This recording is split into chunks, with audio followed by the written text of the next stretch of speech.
Well, hello, hello, hello. How are you? I'm well. How about yourself, Michelle? I am doing okay. Today was a interesting day at work, I guess I'll say, because they're all busy, but this one was interesting. But we're here to get into the mess that is Love and Marriage Huntsville and the Real Housewives of Dubai. So again, those who haven't been before, we are new to Love and Marriage Huntsville. Actually, both shows. We're new to both shows, and we're forming our opinions as we see things. And as I was watching, I think I still feel the same for the most part about people, but as they flash back, I'm just like, that's interesting. That's interesting. So I don't know. Eventually, I'll get back to the other episodes and feel and see if I form my opinion because they could do edits for each season to make you feel a certain way about it. So, because I feel like, and this is like, but for Melody, I feel like she's probably one of the ones that has wavered. Like you may like her one season, not like her another season, like her one, like they do a lot of the main characters. Um, yeah. So I don't know, something about this episode that made me feel like she may not have been the most liked in other seasons. I mean, it's been 8 of them, so we're coming in on 8. So Yeah. yeah. Yeah. But when we left, um, they were at a party with Miss Nail. It was Miss Nail's party, and Tisha and Stormy were going into it. They were back and forth or whatever. And I don't know if she had just left, but Stormy left, and Miss Nail stayed there to talk to Tisha, try to figure out why she was on 10. Because she was, I think it's part of Tisha's personality, but she was, I think, a little drunk too. Because she was just like coming for anybody, even the birthday girl. And I was just like, I don't even know if that was necessary, but um, as the husbands are watching on, as they often do in the um, Reality world. series and all these kind of series, they were like, this is pretty much par for the course because they flash back to other things. And it was not Marceau, it's the other one. I don't think I don't know, but it's Kimmy's husband. He has the same like facial expression whenever they like what's going on when they about to fight. They got to get paid. So but Tisha claims she's not gonna be fake, and Miss Nell was like she was being aggressive, and she just didn't feel like you should be coming at me this way. Like what's going on? And Tisha brings up something I think is totally random, but it may have been a major deal in past episodes. But apparently, Miss Nell, somebody made it seem like, okay, why are you friends with Tisha? And she was just like, oh, she's my mentor. And Tisha felt like Miss Nell wasn't her mentor. And I don't know, it was such a weird thing to be mad about, but she thought they were forming a friendship, but she let the fans kind of dictate how she felt about them. And so, yeah, it was just very weird, but they ended up making up and, you know, Miss Neil ends up hopping on the table and hopping on her man and grinding and all of that kind of stuff. But I don't know if Tisha was like trying to actually like make a scene. You know, like you can't have a party or nothing without making a scene. So I wasn't sure if that was just that or she was drunk or whatever, but this was kind of unnecessary. Let's just blame it on the alcohol. Hey, blame it on the goose. Now, meanwhile, Stormy has made her way over to Marceau. So it was like her and Courtney and Marceau, and I think it might have been his brother. And he brings up the invitation, like basically, why are you inviting us to an event and we ain't even talking? And she was like, I don't really hold stuff. So we were done. So I just sent y'all an invitation like I did everybody else. And I don't know. I guess she was like, look, if we didn't want to invite you, we would have invited you. And I don't have a problem with Tisha. Tisha got a problem with me. And I guess they extended the olive branch, and she like, why y'all mad at the olive branch? And but they decided, okay, we at Miss Nell's party, we're not gonna even talk about it. But I can see both sides because it depends on like how crazy the situation was. So from what I saw at last season's reunion, I don't know what happened during the season, I will say, but just from their flashback to the reunion, Stormy and Tisha were going back and forth. And she said Tisha owed people money or something, and no, she said Stormy owed people money, and Stormy was like, I'm a millionaire, I got more money than all y'all. And then Tisha said something about go pop pills. And I don't know if Stormy got a drug history or whatever, but that was the issue. So I don't know. I may have to go back. This just sounds like recycled mess. I don't know. It's like they're calling things back from other reality shows and trying to throw it in people's faces and trying to make it stick. And at this point, we're so immune to it. Like, yeah, you can. It don't mean nothing. Go. So I can see how Stormy could be like, "Oh, that was just our reunion thing. It's over. Come to my event." But yeah, they found they had an issue with it. And look, at the end of the day, it's camera time. Use the camera time. She could have saved all that mess for like once she got there. No, don't have that conversation in the bus. Have that conversation while you're there, and you could have resolved it at the part. It could have started. The climax could have happened, and the resolve could have happened all at the party. That would have made it so much better than putting it out on the bus. But I guess maybe you need a little, instead of liquid courage, maybe you need friend courage. And then she ended up saying like, Tisha, she RSVP'd anyway to say she was coming. So to me, it was just like, yeah, you just making up stuff. So anyway, Courtney, Martell, and Miss Nell's husband, I think that's Chris, they meet up to play football in the cold. And Martell is like tripping on how Miss Nell, he feel like Miss Nell kind of took sides and how she met up with him and basically disinvited him to, well, I guess she didn't disinvite him. She just let him know he wasn't invited.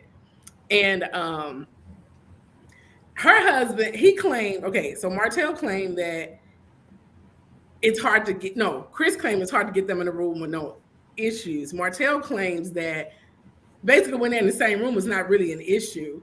But did you see that Chris gave him a look like, say what now? Now, I will say I have yet to see a flashback of Martell and Melody getting into it at an event. Right. But I haven't seen it in these little episodes that we've seen. I haven't seen that, so I don't know.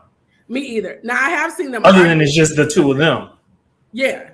So I've seen them going at it, but it wasn't like at somebody's event. Like it seems like it was something that they had going on. But so let's see. The guys, I think, is just kind of like, I always feel like the guys are kind of semi-scripted, like, let's go and talk about this and we can leave or whatever. But it's mostly because guys don't want to get into the mess. Guys do not want to get in the mess. I will say, I feel like Marceau and a little bit of Martell want to get into the mess. For sure, Marceau. So the two brothers, it's the browner skinned brother that's married to Trisha. He looked like he wanted to get in the mess. So this is what I'm gonna say about Martell. I don't think he wants to get into the mess. Not Martell, Marceau, but Martell. Well, I'm talking about Martell. I don't think he wants to get into the mess, but when the mess comes to him, I think he likes it. I think he revels in it. Like, yeah. And most often he is the mess. Like he is the mess. Because what you saying that with Chris was like, I think he said like, yeah, she told me she didn't invite me. He was like, well, what'd she say? Because he wanted to know like what y'all talk about. He wanted to know the tea. But basically he was like, she told me, I gave my opinion and she did what she wanted to do. So he talked about the Lovers and Friends event and how he was asked to be a model, but he wasn't sure because he don't feel like his body was quite right. And working with Trisha might help him. But so one little workout, that ain't gonna do nothing. That ain't gonna do nothing. And it must be. Go ahead. No, but it's a nice way to get on TV. So do what you gotta do. Yeah. But I'm sorry, you were gonna say. Put it all into the timeline. No, this is a conversation. So, and I'm just judging by the arms in the shirt because I've seen guys that they have on a shirt and you don't realize they have a nice body till they take it off. Martell, like his arms are like nice in a shirt. And it could be the tailoring or whatever. So either he didn't want to do it or his abs weren't quite together as he wanted to. But So okay, yeah. So this is the thing. mm-hmm. Most guys want the washboard abs. But what I'm realizing is that women don't, I'm not going to say that they don't like the washboard abs, but you don't necessarily have to have all of that. You just got to have it. You just got to look a certain way and carry it in a certain way, and you good. Yeah, you got to have a swag. And me and my friends were actually talking about this, and not necessarily, it was actually the opposite, because our friends that have the quote unquote nice bodies, tight, right, everything like that, are single. They ain't got no man. And all of the friends that aren't tight and right, i.e. me, they are. I think about most of my friends are married, got a man or whatever, family members, even too, as I think of all of them. And the few people that, not saying that, I don't know, it's just a theory, but I don't know what it is, but I think in general, if you're eye candy, yes, we want to see the abs, we want to see the tight, right, all this kind of stuff. But when it comes to your man long term or whatever, I don't think it's as important. Like, you don't want him to be unhealthy, but he can have a little dad by it, whatever. So you saying I can walk around with a Speedo down the street? Do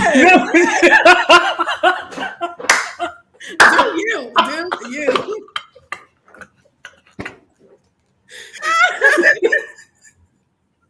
Oh my gosh. But yeah, so I feel like I feel like Martell would have been just fine doing it. I don't think he didn't want to do it. It was just for him and Tisha to have a scene. Or Trisha, I keep saying Tisha. Trisha, they have too many common names. Marceau, Martell, Trisha, Tisha, Stormy. Anyway. Long jaw. Just long jaw. Did you notice the face this time? Did you pay attention to her face not moving? Like, even when I saw her smiling a lot. And I was just paying attention to the smile. It was like I just paid attention to the smile. Her smile, okay. She had a nice smile. So I paid more attention to that than everything else. Okay. But you know what? As I'm thinking about it, yeah, her eyes didn't smile. Yeah, nothing else moves. It's just here and below. Mm-hmm. No, what you call it? No smize. No, I think a smize is like modeling type thing, but I just feel like I don't know how old she is. And honestly, they kept talking about her body, but I didn't see her body until this episode. I don't know if you noticed it before, but even when like Stormy was like, "Oh my gosh, what the body you got," and she spin her around, they didn't really show her body. So I assume she had a nice body because everybody was talking about it. But it's my first time actually seeing how fit she was or whatever. But in any case. Are you talking about the episode where she and her boyfriend were modeling? Is that the episode you're talking about?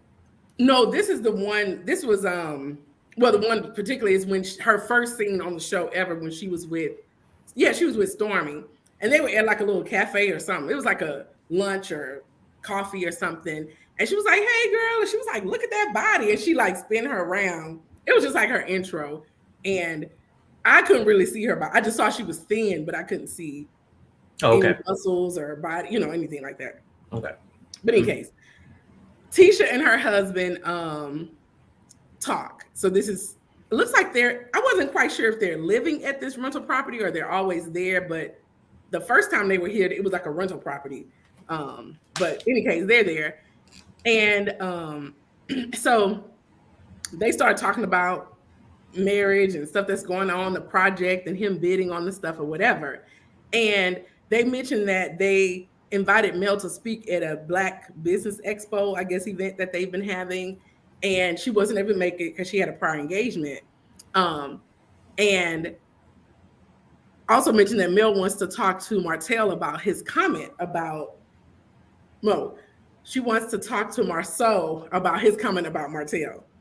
So because they were friends or whatever they were before, whenever something happens in the news dealing with their marriage drama, the blogs, news people, they come to them. And he was like, they always get caught up in it. So Anyway, it just ended up being a bad situation. In this particular uh, instance, this is more at the dinner, but they showed the text. And so he did say, semi like thoughts and prayers, but he did a sidebar. It was like, but for real though, free Martell, free Martell, which I ain't gonna lie, if it was my friend, and I feel like, at least from the history, it seems like Mel may not always have been on the positive side in the past. He probably can see both sides. So he was like, free my boy, because, I'm sure she up to some mess. I don't know. But what was interesting about them is, what did they say? They talked about the whole story, blah, blah, blah, blah. They talked about her going off on people at Miss Neal's party. And he was like, if I could offer you some feedback, you got to work on your accountability. And she was just like, I don't want to talk about accountability right now. You always calling me out on my stuff. And she feels like she takes accountability, and she don't really. But her default is the defensive, he was saying. And so she was like, you call me out every single time I make a mistake. And he was like, no, I don't. You think this is the only mistakes you make? And she was like, it doesn't matter how she feels. She's going to do whatever she wants, whatever. So in any case, I thought this was an interesting conversation, because as a couple, you do want to have that person to kind of call you out and not in public. This was in private. I mean, it was on camera, but I thought, now I'm not a Marceau fan by any means, because he's hit or miss, but I feel like that was some good advice, because she does, from what I've seen, she doesn't take accountability, because what she did at Miss Neal's party was kind of like out the box. And she was like, she feels like she's taking accountability. And I don't know if he constantly does this to her, but she feels like he's always calling her out and not supporting her or backing her up. And I feel like there is a time for your husband to back you up if you're right and if you ain't wrong. But it's also time to say, look, babe, what you did at that party, that wasn't right. You could have done this a little better. And so I was actually team Marceau in this scene, unfortunately.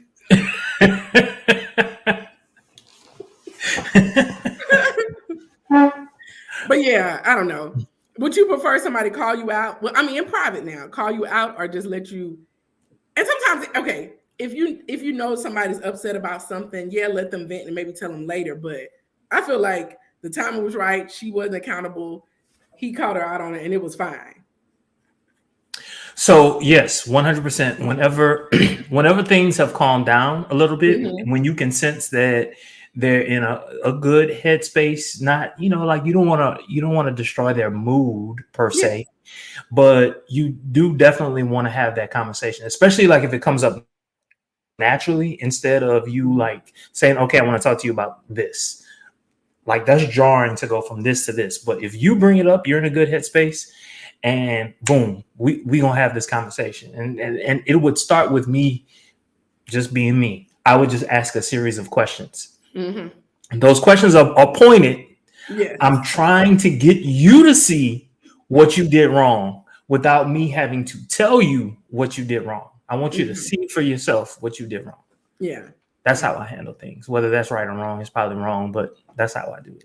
No, I feel like it's, totally fine. And in this situation, I feel like it wasn't escalated. I feel like, because he was just like, I'm going to offer you some feedback. And I feel like it escalated after he gave the feedback, because she wasn't trying to accept it. But yeah. So anyway, Stormy and Mel meet up together, and they kind of, talk about her podcast and all this kind of stuff. And she mentions that the gala, and mentions that she invited Martell to be because actually Mel was like, okay, what are we wearing? Is it dressy? Like, what? So Mel was apparently going, but once Stormy told her that Martell is supposed to be a model, she was like, okay, well, if he there, I won't be there. And so she was like, okay, I guess that's how it is. Now, it doesn't seem like they had a restraining order, but for some reason, I don't know. It seemed like it would be good TV if they feel like it will blow up, but neither one of them are going to be. Well, I feel like Martell would go to an event where she is, but she won't go if she knows he's coming. So they would actually have to almost like trick them into being in the same spot. And it could have worked if Stormy didn't tell her, but I think Stormy, she didn't want no issues. Valued her friendship, yeah. Yeah, value her friendship. And well, this is an interesting question. So let me ask you. So let's say you, I'm just going to use a name, and this is all hypothetical. Let's say Tiff was in a relationship with this guy that everyone just objectively thinks is attractive, right? So the two of them break up. Let's say Tiff was married to this guy, but it's a certain situation where friendships have to be maintained. I need to add that little part because girls are kind of like, no, Tiff is my friend. But let's say it's a situation where friendships have to be maintained. All right. So as a result, you invite him to a similar event as Martell was invited to, but you want to give Tiff the heads up. What's right? What's wrong? What's happening? So I feel like, and I think in that situation, let's say, because it is very hypothetical, but let's say my husband was very good friends with her husband. So that's how we maintain the friendship, because you can't just, it's hard when couples break up. I'm trying to think, have I been in that situation where we were couple friends, they broke up, what do we do? The only situation I could think of, it was easy, so I can't compare that one. It was like, oh, we choose this side. It was family. So it was easy. But I think I would warn, Tiffany. I would say, look, your man is fine. He ain't gonna be a model at my I'm sorry he did all that stuff, but girl, I'm just letting you know. Yeah. So I do think I would let them know in that instance, especially at in a public event where they both will be there. But I feel like a public event off camera would be fine. You can be all the way on your side, they can be all the way on their side. But if it's like a dinner party or like something a little more intimate, then for sure keep them away from each other, But yeah. I don't think it was wrong for her. Another question. Do you think our set of friends, given that set of situations, let's not necessarily think about Tiff, but our set of friends, would they still show up? Knowing that the ex was there? I think so. As long as if it was like hosted by this person or focused on that person, maybe not. But if they're just coming to support me or whoever, I feel like they would show up. Yeah. And I'm assuming they would understand that, somebody's not here because the other one is. Yeah. Yeah. But let me see. That was just a demonstration of how I handle things. I'll just ask a series of questions and I'll get you to see. That's what I figured you were doing when you went home. Hypothetical. But let's see. Okay, Marcella and Tricia, they work out, and she introduces herself to him, since the kind of play on how he introduced himself to her, like they know each other. And it's interesting that both of them were just like, I don't normally work out with men, and he claimed he don't normally train with women, but here they are. And I didn't see a whole lot of working out. I'm just letting you know, but of course it was, edited. But yeah, I didn't see much working out. Let's see. I didn't write much about that, so it must have not been too much going on. Do you remember anything special about that? No. Okay, yeah. I think I don't know why they made that scene, but they the people want to know, did they have a sexual encounter in the past? That's true. That's true. I don't think they did. Yeah, I don't think they did. Oh, she did bring up I think this is gonna be a common theme with her still being married to this guy. And so he was like, oh, is Ken a side dude? And she was like, no, he was like, he is a little bit. And he said something about Mel had a side dude. I don't know anything about her having a side dude or not, but the only thing I've ever heard off, like through the grapevine or in just stuff that you heard about Martell was that he was a cheater. So I'm like, how dare he call somebody a side? Somebody had a side something. But anyway, I don't think. Ken is a side dude, but I would consider him a side dude. I was about to share my family secrets, and maybe I shouldn't. So it was just about to come out my mouth. Oh Lord! Let's say you had a cousin named no. It was my uncle, but yes, let's keep the family business. You can tell me after though. Oh my God. So Marceau and Mel finally meet up, and they are meeting essentially to kind of talk through what I think I kind of hinted at it earlier, but they kind of play niceties, and she asked about how the expo was, and she was like, "I'm so sorry, I couldn't be there," blah blah blah, and they decided like not to hold on to any issues because basically if you let things fester and build up, it just kind of blows up. So they wanted to come meet each other, get all the stuff off the table. So he talks about how the same thing he told his wife, people come to them or whatever, asking for their opinion and advice. And also in this particular case, because their names are so close, people thought it was him. So they were just like, what's going on with you being arrested? So he felt like he had to make a statement. So she claims whenever they was going through their stuff, so apparently they went through stuff in the past, she didn't say nothing. Like people would ask her, come to her, get her opinion, advice. She never said anything. And so he didn't do that though. So he was just like, look, I had to say something. He showed her the text, and that's where he put like, for real though, free Martell. And that is, she was not happy. So that was kind of the end of one episode and kind of merged into the next one. And she was like, how dare you? That was so disrespectful. So they go back and forth, arguing back and forth. I mean, I don't think there was anybody else in this coffee shop, but I think, okay, this is just a thing. Do you think when they book these restaurants or whatever, it's free advertisement for them, so that's good. Mm-hmm. But do they say, okay, look, we filming, so it might be some mess, it might be some yelling, glass throwing, water, whatever, but y'all okay with that? And they say, yeah, sure, film. And then I think so. I don't know. Mm-hmm. Because the little white girl, when they were she was leaving, I was like, that latte was amazing, I'll be back. She was like, she sure did.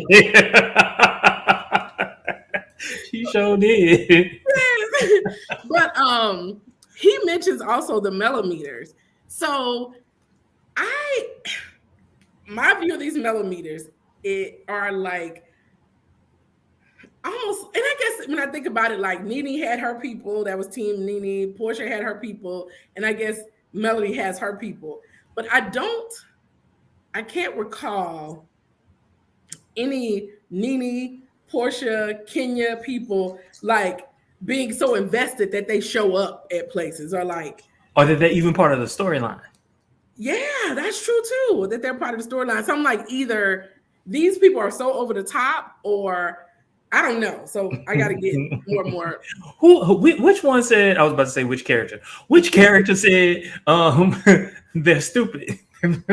they have no brains. I can't remember. Something along those lines. Something along those lines. And it was just like, dang, is it that bad? But I mean, when you're thinking about a whole lot of people who have been scorned, they identify. I'm assuming that is why they identify with her. I didn't think about that, but that could be. Yeah, it's just like, oh, my man cheated on me too. Let's, anti-men. I don't know, but they were very vocal at that time. That's a lot of emotion that's wrapped up into why they follow. I'm assuming, because I have absolutely no idea. But he made a semi good point, but I don't know. So, Melody made a semi good point. What she was saying was, because he was like, oh, look, you got your mellow meters or whatever, and they attack us and you want us to basically control. It's almost like the millimeters are speaking for them. And then she flipped and was like, well, what is about your mother-in-law? How am I supposed to control the millimeters when you can't control your own mother-in-law, who you could semi-control? And they kind of go on a little bit more, and then Melody leaves out, and without paying, I guess, because he's like. Let me ask you a question. Can you control your mother-in-law? Right. I'm going to ask myself a question. If my mama was alive, can I control my mom? Hell no. I can't control my mom. And so I got to go if she wants to cuss you out, she going to cuss you out. So I need to go back and watch whatever seasons it was, because sound like Tisha is a hot mess, but her mama must have been even more of a hot mess, because not only, I guess, she must have been incorporated in the show, but they can't control her. She's still in the mess, like replying and responding and coming. So yeah. So anyway, Stormy and Destiny meet up. I thought Stormy's hair was so cute because she usually wearing the wigs and she wore her natural hair. I don't know if you remember where it was like a curly, I don't know. It was so cute. I don't know why I just thought, because some people, the transition from the natural hair to the wigs is so drastic that you don't even recognize them. Because like Kimmy, she wears her natural hair sometimes and it's cute, but when she put that wig on, you don't know who she is. But I feel like Stormy at least looks the same, like it's not like that big of a drastic, but I thought she was cute. But anyway, apparently her and Destiny have a history where, because they flash back, I don't know if you remember, they flash back to they almost got into an altercation or fight or something at some event. So her and Destiny don't have a good history with each other, but here they are. And they catch up and talk about stuff. But one of the things Stormy mentioned is she moving to a different warehouse for her body glaze. Oh, I forgot to do that. I meant to check, because in my TikTok algorithm, there's this body glaze that is constantly being advertised. And I wonder if that's hers. But they'll be like, oh my gosh, we only had, I don't know. So I'm gonna go back and check if I remember. But in any case, she moving out of there. And one of the reasons is a millimeter, which I kind of hinted toward before, but came up there. And she happened not to be there, but what would happen? I mean, I'm just like, I guess I got other stuff going on, but I'm never that invested in a reality show when I'm about to go do anything. But even like people feel that way about political candidates. It's ridiculous. Like, I'm like, y'all, come on now. Ooh, speaking of, I got to talk to you about something that recently happened politically. I want to talk to you about it offline. I don't want to say it on. I don't want to say it. Okay. I remember. Okay. So the whole point, I think, of this thing was to she also mentioned that Melody, this is another thing that made me think she's in and out, because she said Melody wants her people to be black and white, her side or not, but she plays gray all day. So I'm like, that's interesting. And this is what Destiny said. And also Stormy let Destiny know, look, I invited you to the thing, but I also invited Sonny and Moses, so they'll be there. And so she talks a little bit about her meeting with Moses and how he showed up with no ring on, and how he wanted her to date him like he was the girlfriend, like do for him, take care of him or whatever. And she feels like it was a get back, him and the relationship with whatever her name is now, Sonny. And it's interesting. Okay, I do realize that some people will do get backs in relationships, like date somebody else or date somebody to make somebody mad. But would you marry them? That's what I'm like. He married her, so that was that's a get back if it's that deep. I don't think it's I don't know. Okay, so at this point I don't remember which episode is which. Okay, so I'm gonna just say, so this might be a later episode than 6 or 7. But he goes on to explain his history, and at that point, once he explains his history, I haven't gotten there yet. Okay, his reasoning becomes a bit more understandable. Oh, okay. So you get why he married her, or you get? I get why it was so quick. Oh, okay. I get why it was so quick. Okay, well, Well, y'all probably already seen it, but I got something to look forward to. So let's see. I don't know if you hear this dinging, but in I case, do. I keep I'm trying to thinking it's mute me. it. No, it's me. And I'm trying to mute this little chat, but in any case, I'll try to. Oh, I there we hope go. it's not work.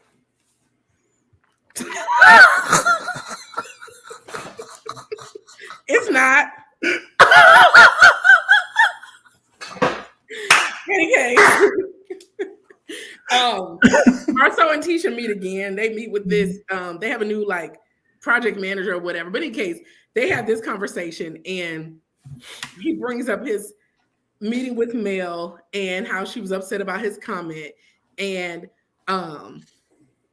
they talk about all this. But he mentions, now this is the part where I wasn't team him because I felt like, okay, you could have left this. He brings up, he was like, Melanie made a good point. She said that we can't control the millimeters, but you basically, if she can control the millimeters, we should be able to control your mother-in-law. So what's going on with that? And Tisha claims she asked her mom not to talk about Mel, not to address her. And you know, I don't know. I felt like this part, he was just kind of Being messy. I wasn't team him on this one. Yeah, but I guess Melody can tell her fans to activate, and they do. It's almost like her hands are free, but they doing what she want them to do.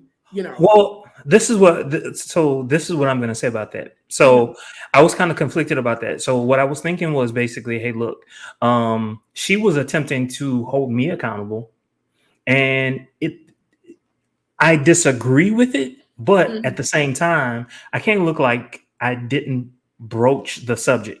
So I am going to talk to my wife about it, and hopefully my wife is going to be able to say something very similar to what I just said. I can't control my mama. Why would I even want to control my mom? Do you understand what that would do to the relationship between me and my mama? No, I can't do that. Yeah. And that's all she really had to say. And then that would have been it. Yeah. But I guess she semi said that, but she did say she tried to ask her mom not to do the stuff she doing or whatever. But again, Melody, she was just like, these millimeters must be something else. But in case, I think the last scene was Stormy and her Lovers and Friends event. And it seems like it was beautifully decorated or whatever. And everybody's coming in. Sonny and Moses arrive. And I don't know, do you watch the Jackson, Mississippi? What is it called? Bells? I've seen a few episodes. You asked me to watch it. I've seen a few episodes. Oh, okay, I'm familiar. Okay. And it has a similar feel to this because you can tell it's a Carlos King, so it has a similar feel. But in case, I don't know, it's just always interesting when I see other couples from other shows. So I saw one of the couples there, and I don't know how far Huntsville is from Jackson. I'm sure it's not too far, but they were there. But anyway, Miss Nell comes in and she's surprised to see Sonny there. And I don't know, I'm so confused. So I can't wait to see what episode you are because they have these strong opinions about Sonny and how she was such good friends with Destiny and she was a producer and all this kind of stuff, but they don't know her.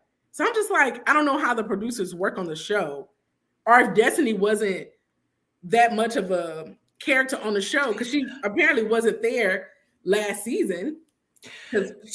So this is what I gathered, and the only reason I've gathered this much is because I love Star Trek, and so like I'll watch like some documentaries and all kinds of other stuff. What I do know is that a producer is assigned to a star, right? Okay. So there's one producer who's tasked with dealing with this one star who's on the show, and they'll go to that star and they'll say, hey, look.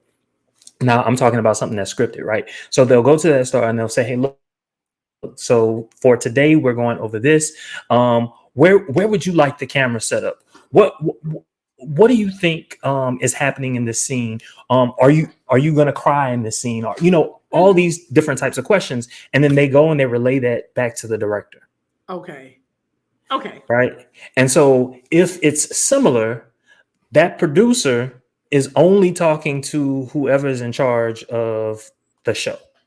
Okay, so it's them to Carlos. They're not really interacting. Okay, because I'm just like, anyway, she introduces herself, Miss Nell, and she was like, well, how y'all hook up? And I'm just like, y'all got some nerve. Y'all don't even know these people. And they basically asking the same questions everybody else asked. They got their story together. They met in July, started dating in August. I mean, they ain't breaking from that story. And it may be true, but same thing. So they hug it out. She was just like, well, look. Now, this is what I'm going to say. Okay. I've been in some sort of details in my past. Okay. You've been a side guy. I've been all of the above. I've been Sunny, I've been Moses, and I've been Destiny. Secret love. Okay. And you get your story together. You get it together, and it just depends on how good everybody is. To where like everybody is like, okay, it makes sense, but like they'll go with it. It just depends on how good you are. Yeah. So do you got to watch be an actor. DR from Detroit? Never. It's a show on Amazon Prime. It's really good, so I think you should watch it anyway. But it's a very interesting show. This is such a sidebar, but interesting show because it's very comedic, but it's like a crime investigation show, but it's funny and it's Black people. And then I feel like if you're from Detroit, you probably get a lot of stuff out of it that we probably don't even get because we're not from Detroit. But I do know I have friends from Detroit, so some stuff I picked up. Anyway, I said all that to say that in her investigation, one of her clues was that, hold up, their stories were too close. It was almost like they rehearsed it. It was just like, now, typically, like people could tell the same story, but you may don't use the same words. Yeah, or something like that. But it was like they had rehearsed, like we're gonna say this, and this. And so that was one of her clues. But in case, so all of you side girls out there and boys. And side boys, if you want to remain truthful, add a little slight nuance. But in any case, so Destiny arrives to the thing, and so this is the whole, Sonny pulls her to the side for a conversation, and I do like that Stormy didn't mess up her event. She was like, "Look, I need some drama at my event, but what y'all not about to do is mess it up. So come on in this side back room and y'all talk it out." Destiny don't really want to talk, but anyway, they end up talking anyway. And Sonny asked her basically why you didn't respond, but you went on a podcast to discuss all of this. And she was like, "Look, I'm a public figure. Why wouldn't I discuss my public life on a public platform?" And Sonny was like, "But you weren't at the time." And I got to feel Destiny didn't really want to have this conversation, but this is really her reason for being on the show because she wasn't on there before. So she asked again, like, when did they get together? And of course, they got their same timeline, July, August timeline. She was like, "But we were still together in July and August." And she was like, "Well, he had a whole girlfriend and another situation. So what does that say about, so Destiny was like, what does that say about you that you get with a guy that got these other girls?" And so of course, Destiny accused her of being a side chick. But this is some new info. It sounds like he was married before and Destiny may have been dating him at the same time or something. Like she was a side chick, because it didn't seem like Sonny said something about she was messing with him when he was married before. Did you catch that? I did not. Because he was married. I think he was in prison. He was married and divorced in prison, but he was married while he was in prison? That's what she said. Oh, I guess I wasn't paying attention. Okay. Yeah. All right. So they're accusing each other of being side chicks. And they both side chicks. Pretty much. She just ended up getting the ring. And I can't wait to hear this short-term thing, why this all happened. But she was like, "You dropped the ball. I picked it up at school." And we get to see if she scored or not, because I feel like if cheating is in your nature, yes, some men may be able to like turn it off and be on the straight and narrow. But if it's just like who you are, we'll see. I feel like they may last a little bit, but So there was something I don't remember which episode it was. Hopefully it wasn't this one. Ooh, Lord Jesus.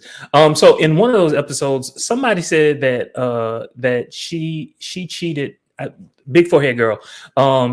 Stole her sister's boyfriend from somebody else. Whatever, something like Oh, that. I'm I certain did hear that. I did hear I'm that. missing. But this is high school. When in high school, like, you know what I'm saying? Like, number Yeah. one, you don't necessarily know who's dating. You don't necessarily. Yeah. Sometimes you do. Mhm. Sometimes you don't. Yeah. Right. And so, whatever. And I don't count, like, to me, if like your cheating was in high school or your stuff was all in high school, I don't really count that. Like, start And counting boy, that. let me tell you something. The boys that I cheat. Them boys that I teach. Oh, they lie so well. They lie Oh, so do well. that. You see them lying in class, and you know. And as a teacher, like, I just look at the girl, and hopefully she can understand that from that look, Mhm. that motherfucker is,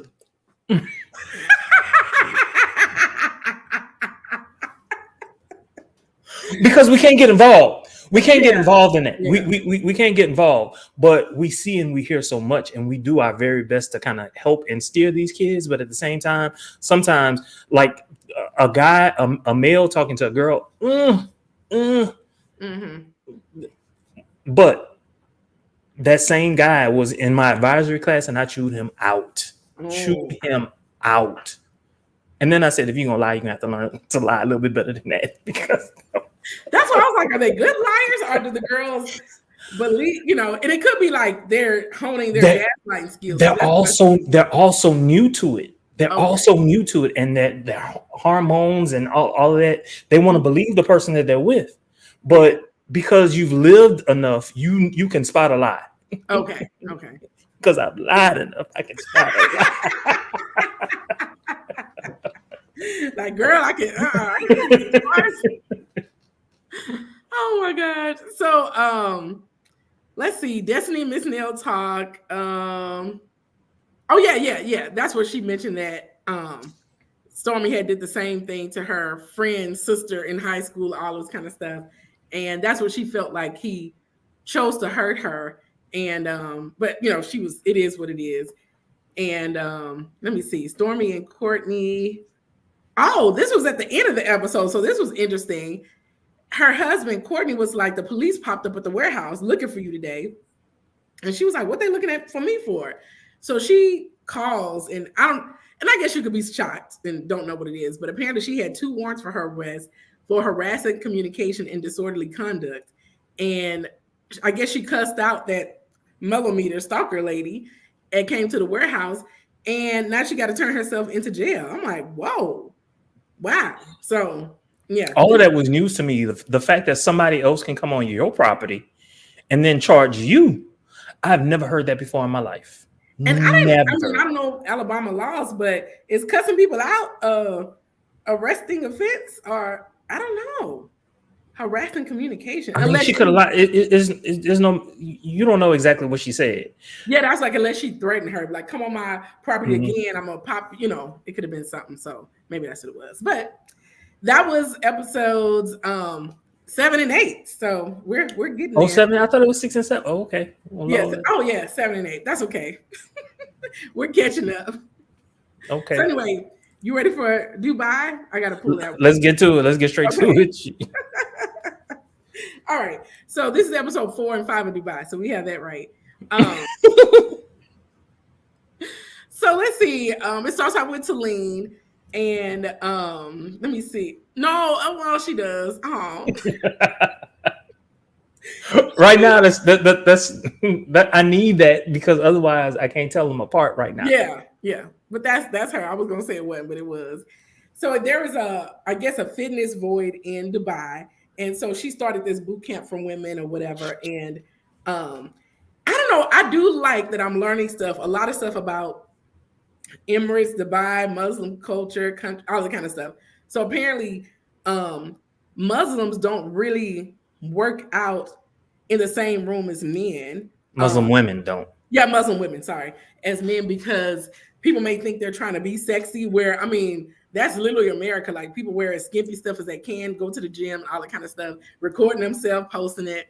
Um, so yeah, but anyway, she's starting this business, and then her husband, she mentions that he wants a boy, and she just getting her business started because, and she doesn't know if she want to stop that to get pregnant again, all that kind of stuff. So this was a question that I had about Talene herself. Mm-hmm. So like I'm looking at her and like I can't really place her. I can't tell if she's Hispanic. I can't tell if she's Muslim, if she's white. What Mm-hmm. do you know what she is?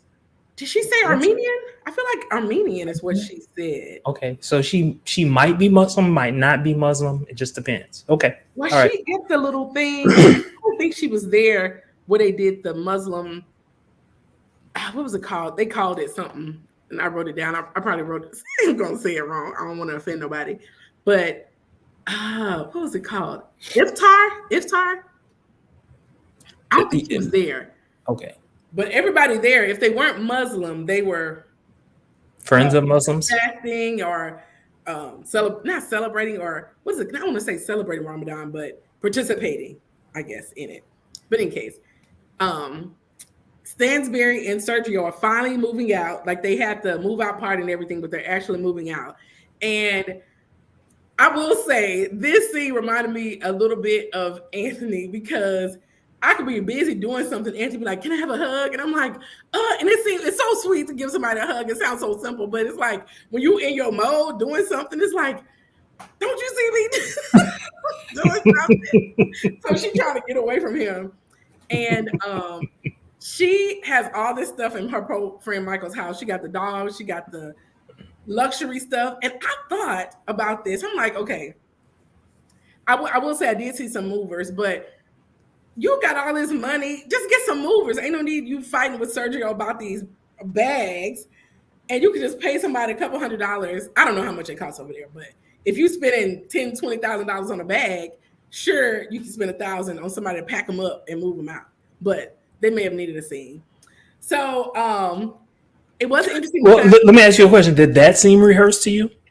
No, it did not. Okay. To me at all. So apparently in Dubai, if you're coming from another country, not only because of her age, she had to go through all this stuff to get a mortgage, but you have to have 3-year working history and credit to move or to be a part of the mortgage or whatever. And so everything's in her name. So I feel like that may have something to do about Sergio getting upset, but he was still being very irritating, I will say, because it's like she did say, I'm not a Stanberry fan per se, but she did say, look, I'm on the phone trying to get this stuff worked out with the keys. And he kept asking her questions. And she told him, because I rewound, she did tell him what she was doing. And Michael comes in and was like, what's all this screaming about? And she's like, we're arguing because I'm trying to get the stuff ready for the keys and all this kind of stuff. And he asked me about these doggone bags. And he came in and was just like, I'm the husband. You need to, why are you telling me you need to respect me? I'm the man of the house. And I was wondering if he didn't feel like a man because he's not on a mortgage.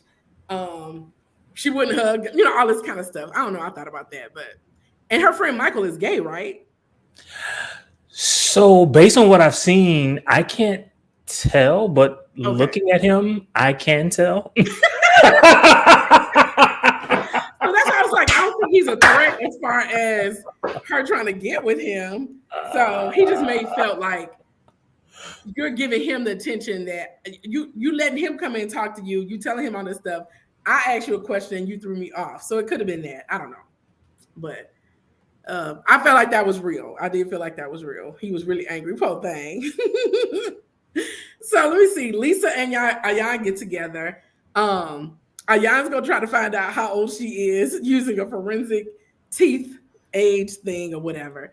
And can I just say, I just find Lisa to be so beautiful. She is beautiful. I every time I see her, I think she is very beautiful. I mean, you may not feel that way about Ayan, but I feel like all the Black women on the show are beautiful.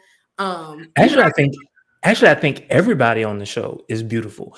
Stansberry, it depends on the placement of the camera. Because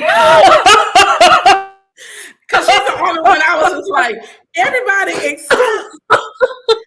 And what's funny is usually the diary is the one where you looking your best because you didn't did your makeup. But she looks the worst in the diary to me. She looks older. She looks made up, and I don't know. She looks older actually in the diary than she does like in her everyday regular life. Okay. Yeah. But anyway, she thinks her body is. But she's not ugly. She's not ugly. I don't think she's ugly. She's not ugly. I was just thinking you know how sometimes you work so hard to look young, you end up looking older. That's what I feel like. Because she looks older than 46, 47. And I think it's because she's trying to look younger, but it's coming across as older to me because of the stuff. I don't know. But in case. So Stansberry is definitely going to come to see how old she is, because if you saw the flashbacks, she was just like, she kept calling Stansberry. Oh, I don't know if it's Stanberry or Stansberry. I'm saying it interchangeably, but whatever. I know who you're talking about. Yes. And so I thought we were going to find out, but they did all that and we still didn't find out. But Ayan mentioned that she's having a Queen's dinner, and she also has a missing teeth, which I thought was interesting because I know a lot of people have missing teeth like up here, and you smile, you can see it, but hers is somewhere. I got one too, but however she can smile, you miss it. So she can smile in a way to miss it. But I'm like, okay, but I'm keeping my missing teeth. Just like her, because I was like, well, you can't see it unless I go ha ha ha. So anyway, I'm trying to cover it up. So let me see. Let me see if I need to talk about that. Oh yeah, okay. So she's having a birthday party for her son, who's 10 years old. He was a tween. He's a tween. He's getting out his cuddly hug me stage.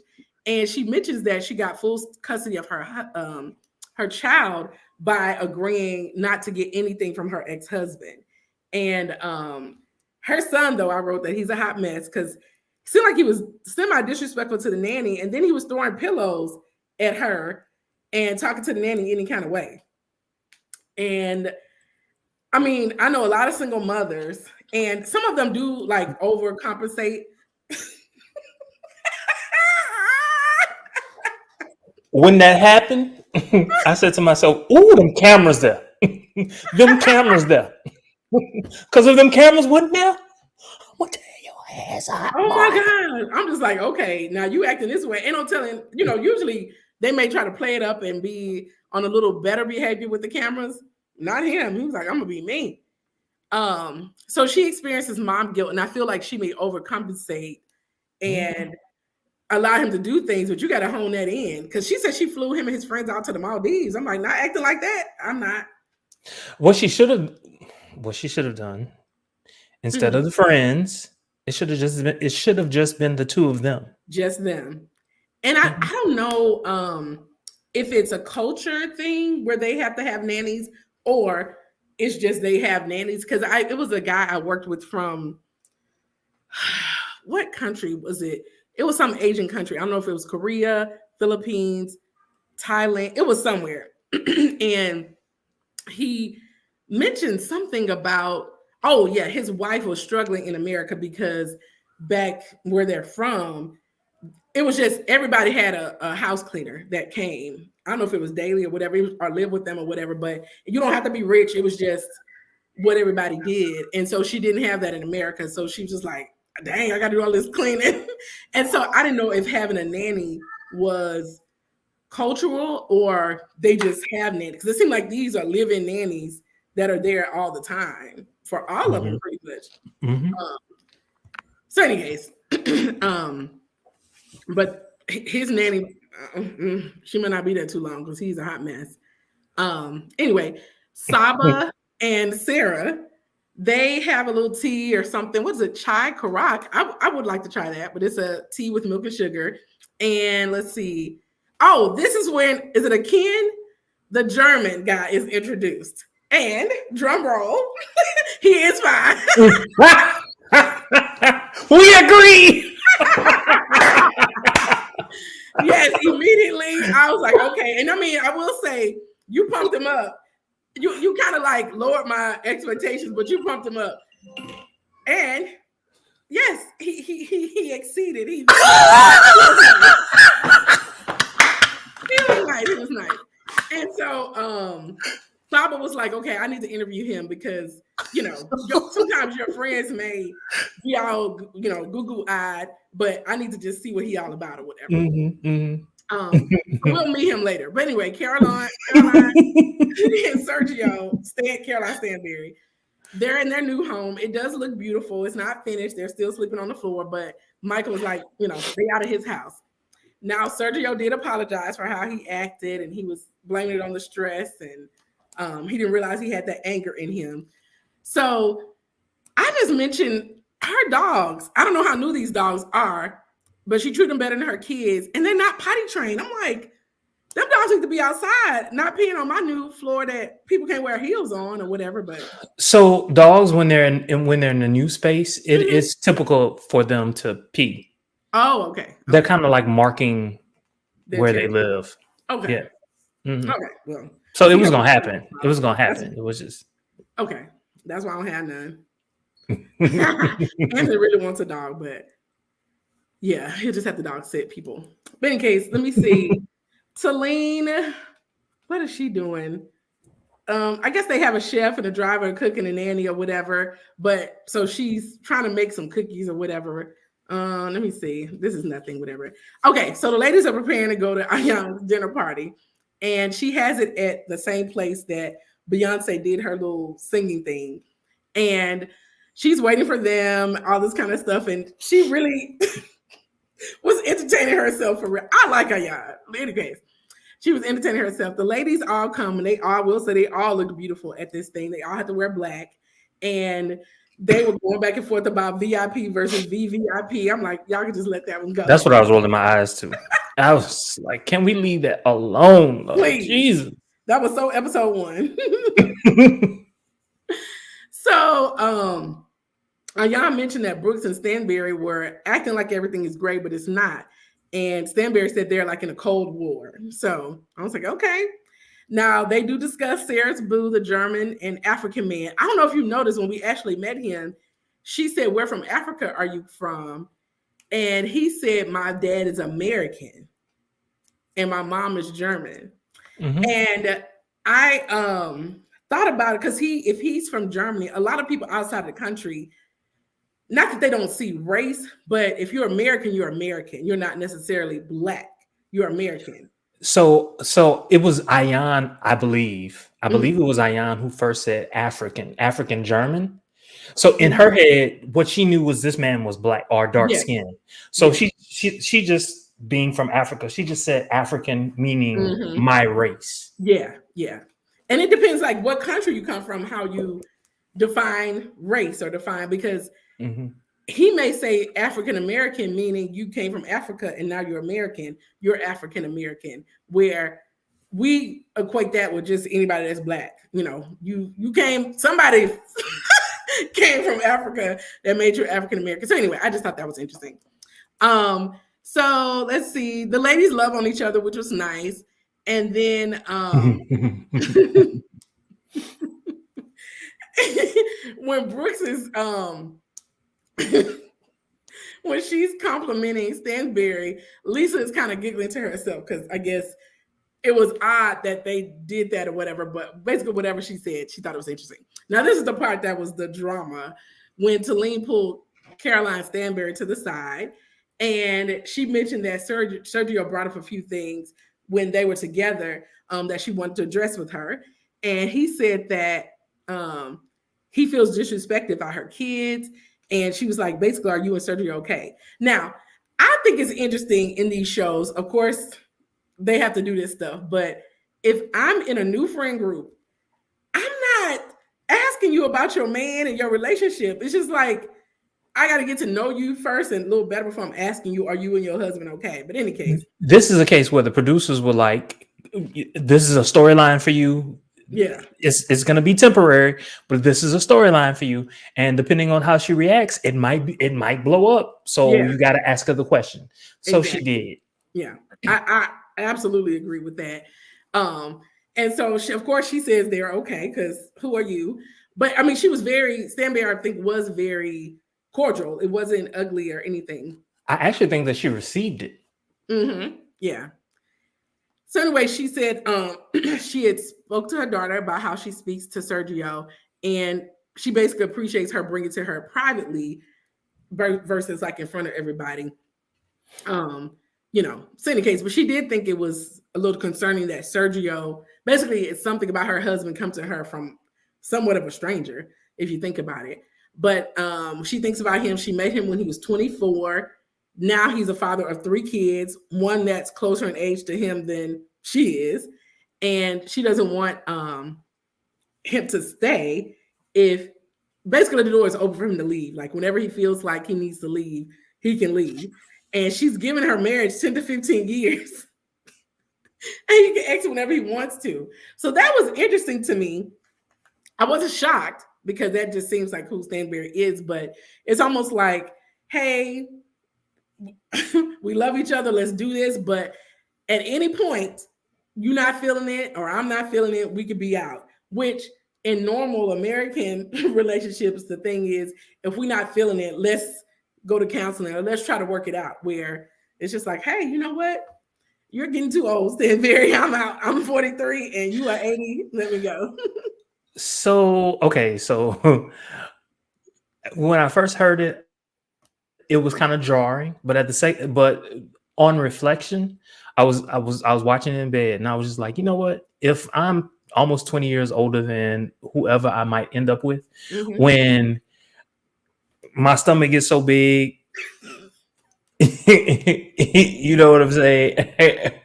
I'm moving a little slow. I don't want to go out. You want to go out. You want to drink. You want to stay up late. I don't want to do all those things. That can become an issue in the relationship. And so I heard where she was coming from. That was a very rational place, I felt. I agree. Because I mean, with divorce rates being so high, people probably feel like that anyway, and then you know ends up happening anyway. They don't even have to be that much older. It could just be we grew apart or whatever. It was interesting that you put yourself with a younger guy, though. It always happens, you know, because they always think I'm. I'm like, why you not with the 60-year-old? I can't find them. I'm trying to find a sugar daddy, and they are. All I get is the 20-year-olds. Oh, that's all I get. That is funny. So anyway, they come back to the table, and of course, everybody will know, like, what did we miss? Like, what y'all was talking about? And they was like, oh, nothing. And you know, just looking out for a friend. And so Lisa and Talene kept going a little bit back and forth. And Talene was like, I don't know what everybody's up in arms about. And Lisa was like, nobody's up in arms. And this is why I love Ayan. She was like, oh, I wanted to know what was going on. She sure did. And that was funny. I ain't gonna lie. That was funny. Oh my gosh. And so Lisa started going at it with Talene calling her a B a couple of times. And I don't know. I just feel like the argument was unnecessary, but they did what they had to do because it wasn't really, it was all loving before that. So wait, okay. So I can't, so the one that kept calling the other one a B, that's the one that we said was so beautiful. What's her name again? Lisa. Yeah, with the E. I felt like she did a little too much. Yeah, it was a bit much. That's why I was like, it was unnecessary. Like I understand, like a lot of times when you're getting in a back and forth and it's almost come to like its end, but in your head, like when you're the one who says something that's out of line, in your head, it's not done. You hear that it's done, but in your head, it's not done. And so you say that last little thing to get the last word in, and you blow everything up. Yeah. And I feel like she probably, because Talene is new to the show this season, that's the person. It's like it's easy to pick on the new girl versus if that was same situation with Caroline, she wouldn't have done that. Or Stanberry, I should say. Any other Carolines. So anyway, in the speaking of beautiful women, the other Caroline, what's her last name? Brooks. She is beautiful too, especially when they showed that picture of her when she was young. I was like, my life would have been changed. Life would have been changed. Oh my god. Yeah. No, she probably a hot mess. But she Probably. was beautiful. We see she a hot mess already. Whew. But yeah. So but we see that kind of morphed ended one episode and morphed into the next episode where Caroline is inviting the ladies to a desert event, and she specifically tells Ayan to wear something you can do activities in. No ball gowns. But she didn't listen, of course. So they're still moving into the house, sleeping on the floor. Sergio's family is coming in 2 days, and Ayan comes to visit her. And apparently, I guess, because it seems like Sergio, when she was coming to the door, he was like, he said something in Spanish about the shoes. Remember the shoes, the heels, or something like Italian? that. Or Italian. Same thing. No, just playing. And Actually, Ayan, of course, huh? What'd you say? Actually, so we all know that the Italian language comes from the Roman language, right? Mm-hmm. So Rome, like most of Europe, not all of Europe, but most of Southern Europe, Mm-hmm. they all spoke Roman, right? And so when the Roman Empire fell, all those people were still speaking Roman, but over time, all of their languages changed and they became their own distinct languages. Mm. But the Spanish language is the closest one to the Italian language, Mm.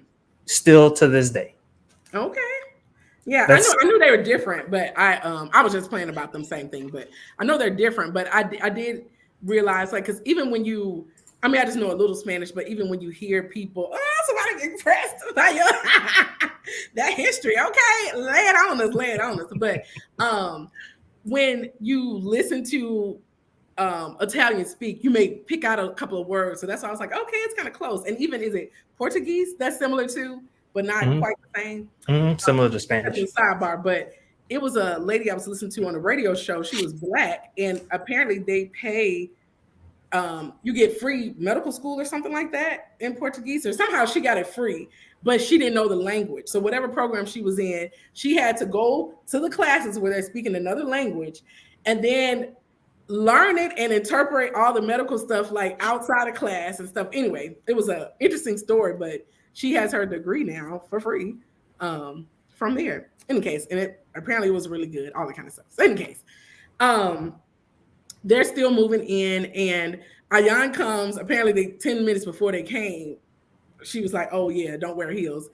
You know, Ayan gonna have on heels and a full bound gown wherever she goes. I mean, I'm trying to figure out what she wear to bed, because I don't know if I've seen her in anything except for like, not just like going out to a nice dinner or church. I mean, like runway everywhere.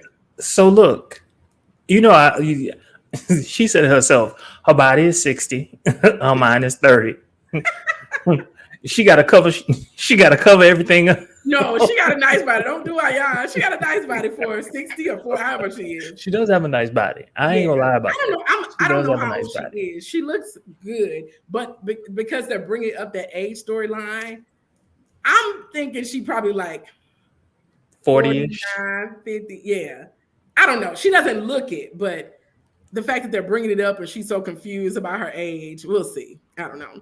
But they kind of give her a tour of the house, and they mentioned this tree that they had to like bulldoze in, not bulldoze, what you kind of like drop in. Yeah. And I was like, that's when you got some money. Oh, that's interesting. But and you got to feed it vitamins. Okay. And then they show her all this kind of stuff, and Ayan was almost gonna be shady in her diary, but she decided to be positive and say that the house was nice, which I think it is nice. I mean, it's still coming together, but it's a nice house. They have a nursery for this maybe baby that they may have, and but they talk about her, which was interesting. They talk about Stanberry and her relationship with her kids. So, her daughter Yasmin told Yasmin talking a lot, because she talked to Lean, and she also talked to no, that was Sergio that talked to Lean, so I'll take that back. But anyway, she mentioned that basically she doesn't want her mom to have any more kids. Number one, she was basically raised by a nanny, but she had her brothers as friends or family, and this baby she probably won't raise, and they don't have anybody, like all the kids are too much too older than her, too much older than her to have a relationship. So I don't know. What's her name claims that she had a job and she was home on the weekends and they had a nice house. So, she should be fine. And so I thought that was interesting that, and it is hard for mothers, if you are trying to support your family. So you got to work. And I mean, luckily she had a nanny. So she must have been gone because she was like, I was home on the weekends.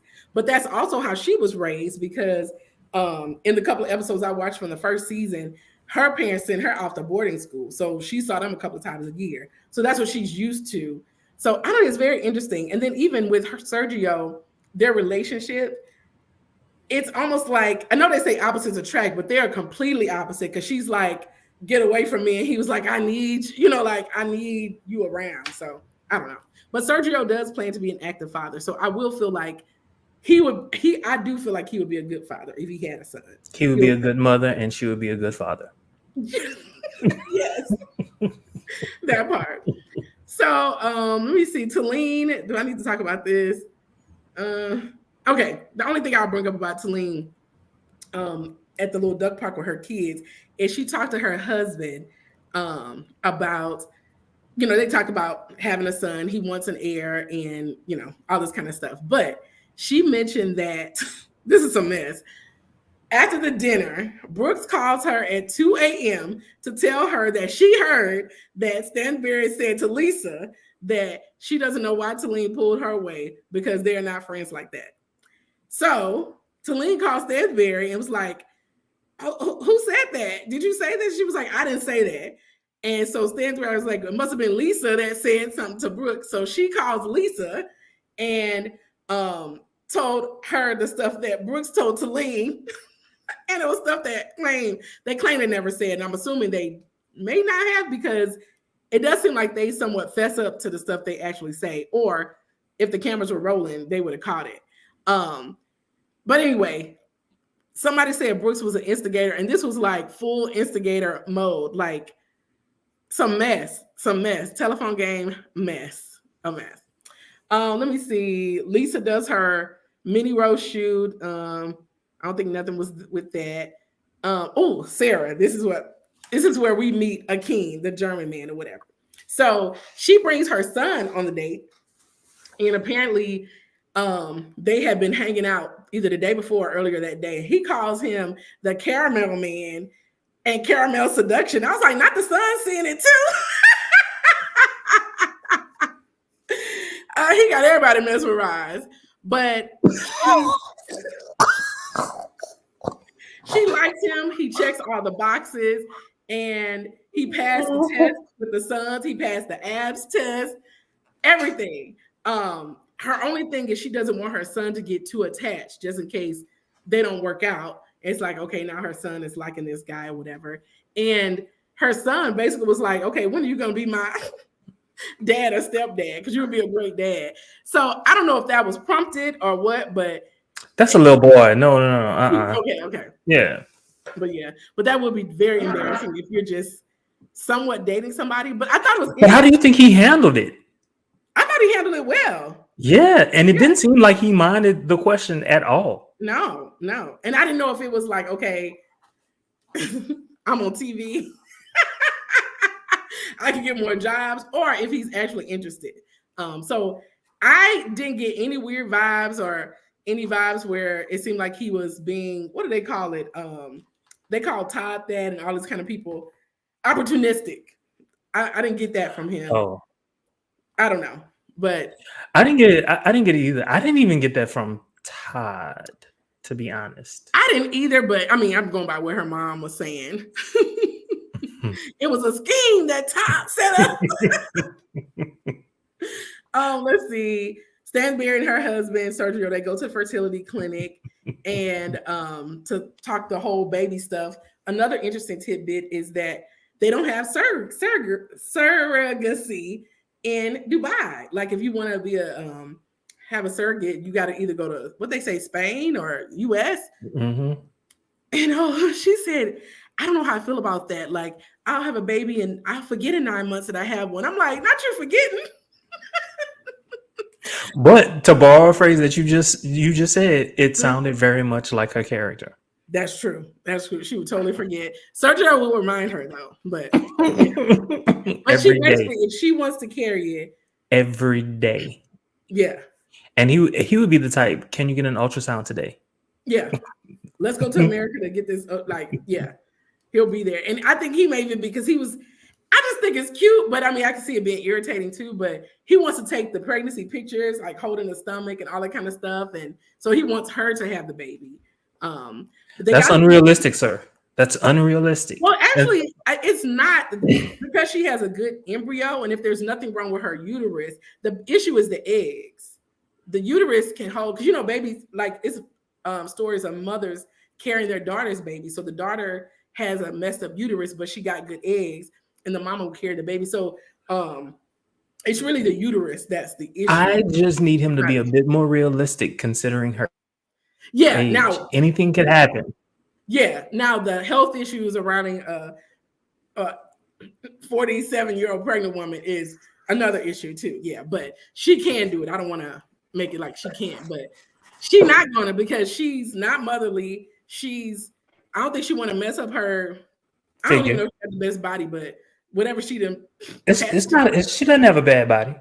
She's nicely shaped.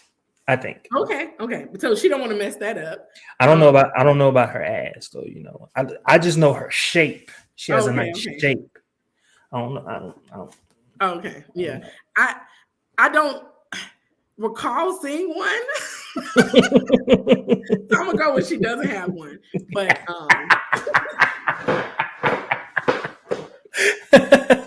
so we'll see. I'll try to make a note to pay attention next time.